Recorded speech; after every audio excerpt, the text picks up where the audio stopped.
guys? My name is Kayzo, and I'm just here with you guys in Insomniac to kind of just show you a little in-depth look at what I do behind the decks for my live shows. Before I like to get up and play a show, I like to run all my tracks through Rekordbox, which is a separate program that links with Pioneer. And what Rekordbox allows me to do is set cue points within a computer program. So when I get up to play, all my cue points are mapped out and ready to go. When I mean cue point, if you look here, you'll see these little arrows pointing down.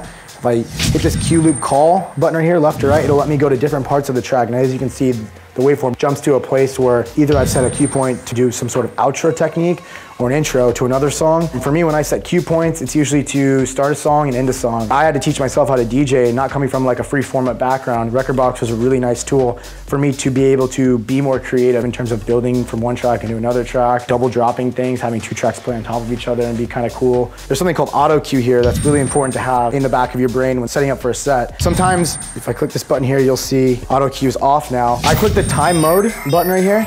Time mode, it says auto cue on the bottom. So you can see it doesn't say auto cue above the waveform anymore. What happens if auto cue is off, if I'm jumping through cues, it'll just start playing the cue once I get to the cue. It won't let me cue up and actually set to the beat. So that's something I always look for, at least for my liking. I always make sure auto cue is on, because what that'll do is when I'm jumping through my cues, it'll give me the option to set the cue and let it sit rather than immediately start playing. So what I'm gonna do is just gonna play some songs and kind of show you what I do.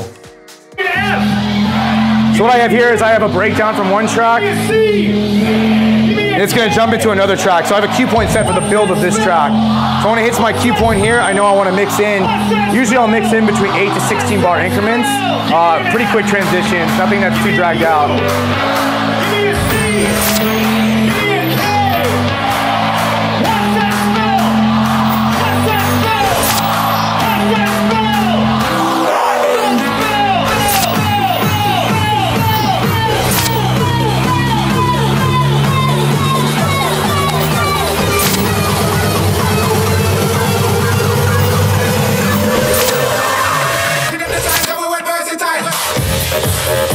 So I know I want to mix in the last 8 bars of this track, so I have a cue point set.